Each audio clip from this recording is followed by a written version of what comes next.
Hello, everyone. I just want to share some thoughts on this because I've been seeing articles popping out here and there about this biometrics in schools. Of course, there are ideas about having biometric, things in our passports, like scanning your face and have that information and have your face scanned when you enter a country. I'm just gonna stick to the school stuff here. So this man, Bob Hand, has written how biometrics in schools can be used to enhance learning. Now, listen to this. Um, this is just like the average kind of idea, so it's not specifically about him and his ideas. This is what pops up. This is also number one hit on Google if you just search for biometric data in school or something like that. So, time efficiency, not to waste those 3 to 5 minutes in the beginning where the teacher looks up who's there and who's not there, because that will be 10 hours of waste in the long run during a season or a course and so on.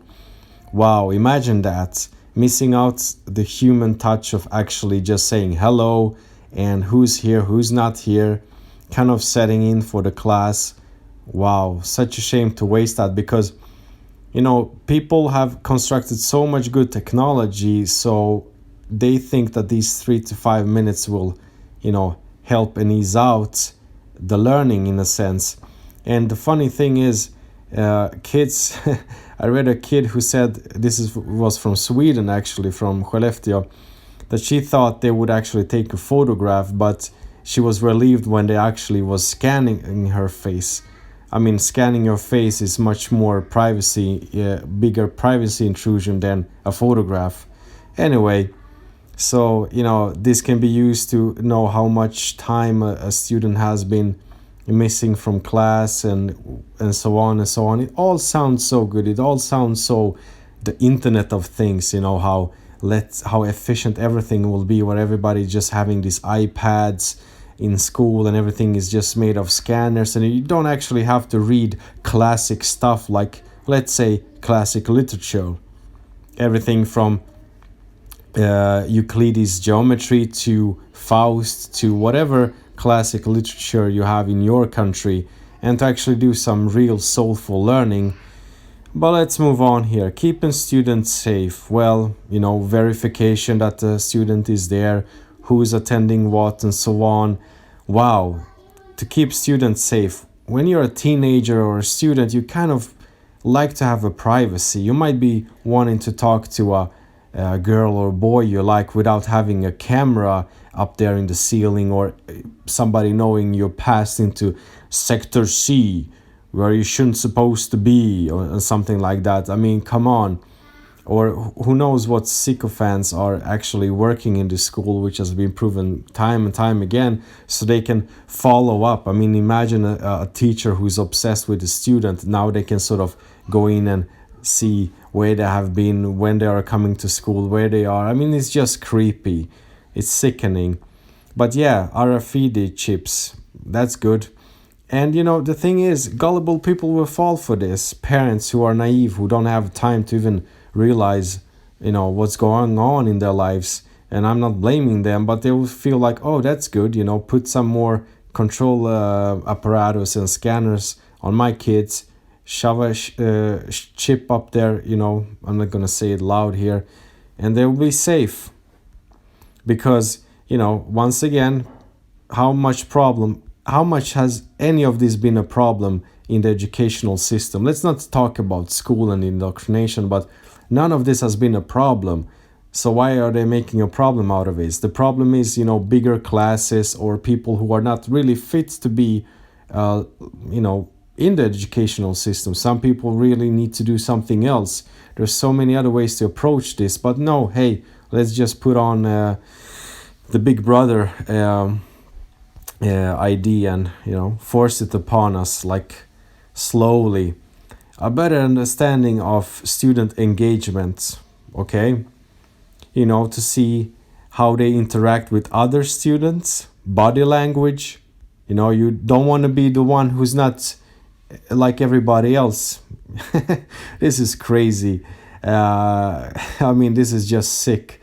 And it can help instructors to personalize the curriculum. Wow, this will all be, just to make the glove fit the hand for my kid when they are in the educational system of each student. No, it's just a way. I mean, what if they say like, oh, people who behave this and that way have this symptom or that symptom, because it must be the wrong doing of a student, not the educational system. So that's why we need to observe the students and not the actual creators of the educational system. Who is publishing these books? Who is writing them? Who are the teachers? That should be the focus. Ensuring academic integrity. Wow, that's a good point. What was your name now again? What was your name? Bob Hand. I don't think I would like you to be in command of the school or anything regarding my kids, Bob. So let's move on down here. This is just nonsense. Integrity, cheating on tests and so on, meeting educational goals, measuring you more.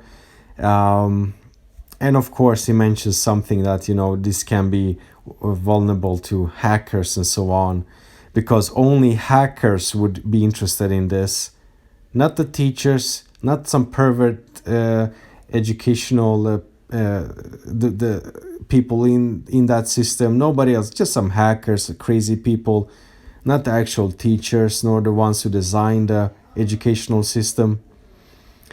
And so this is used so much. There's so many articles about this. Just the other day there was an article about this from Sweden, which is often the testing ground for new technologies, especially the north of Sweden, like Umeå with the 5G and Skellefteå with this biometric scanning thing. And in this text, I'm just going to end the video now. He also mentions like having either like biometric scanners before a class. So as I said, so the teacher doesn't have to care to, say the name of the students, like, is John Johnson here today? Let's just skip that. Let's forget about names because you're a number. And he mentioned actually having cameras in the classroom, which is also obvious in this part where we just saw here somewhere where, body language. I mean, gullible people, parents, technocratic, delusional people. Sorry, you're not going to do that to where I'm going to be, And the more people who know about it, the more people who can actually realize you don't have to chip up your kid, have surveillance cameras in schools. All you need to have is some good quality, old school, classical, education, the classics, logic, the basics, geometry, philosophy, language, and so on. Smaller classes, and the realization that not all kids are meant to be in school. Not everybody is supposed to be there. People spend so much time in schools and academia and then end up just doing a job which is, you can teach a dog to do, basically, like, do this, when this mail comes, do this and that. It's just a waste of time in this system where, people slave and their kids need to be somewhere, and the sort of, distrust in other parents and kids. But let's trust the system, because people like Bob Hand, they feel optimistic about, surveilling your kids. No, thank you. Have a great Sunday, people. Take care and all the best. Ciao.